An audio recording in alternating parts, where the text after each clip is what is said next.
খবর 24 সাথে আপনাকে স্বাগত। নতুন নতুন খবর জানার জন্য আমাদের চ্যানেলে চোখ রাখুন।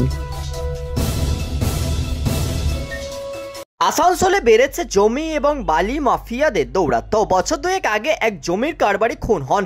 সেই সময় অভিযোগ উঠেছিল ভিন রাজ্য থেকে দুষ্কৃতী নিয়ে এসে খুন করা হয়েছে অরবিন্দ ভগত নামের ওই ব্যক্তিকে।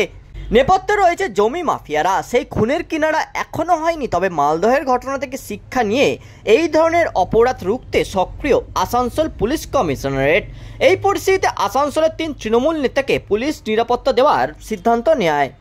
এই 3 জন হলেন তৃণমূলের রাজ্য কমিটির সদস্য তথা আসানসোল পুর নিগমের কাউন্সিলর অশোক রুদ্র, পশ্চিম বর্ধমান জেলা পরিষদের সহসভাপতি বিষ্ণুদেও নুনিয়া এবং জেলা পরিষদ সদস্য রামকৃষ্ণ ঘোষ।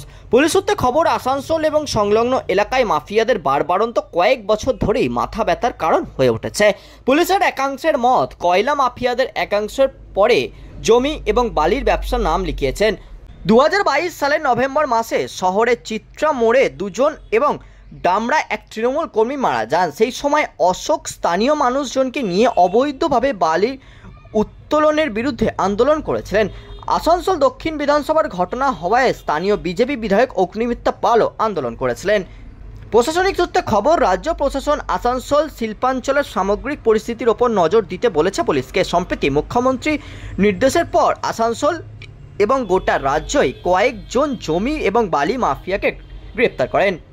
তার মধ্যেই ঘটে মালদহের ঘটনা। প্রকাশ্যে খুন হন মালদহের তৃণমূল সহসভাপতি দুলাল সরকার ওরফে বাবলা। এই পরিস্থিতিতে শিল্প শহর আসানসোলের নিরাপত্তার বন্দোবস্ত ঢেলে সাজাতে চাইছে পুলিশ নিরাপত্তা পাওয়ার প্রসঙ্গে অশোক বলেন, 2022 সালের নভেম্বর মাসে আমার নিরাপত্তা তুলে নেওয়া হয়েছিল, এখন আবার দেওয়া হলো। কেনই বা নিরাপত্তা তুলে নেওয়া হয়েছিল, আবার কেনই বা এখন আবার দেওয়া হলো, সেই বিষয়ে আমার কিছুই জানা নেই। ব্যুরো রিপোর্ট, খবর 24/7।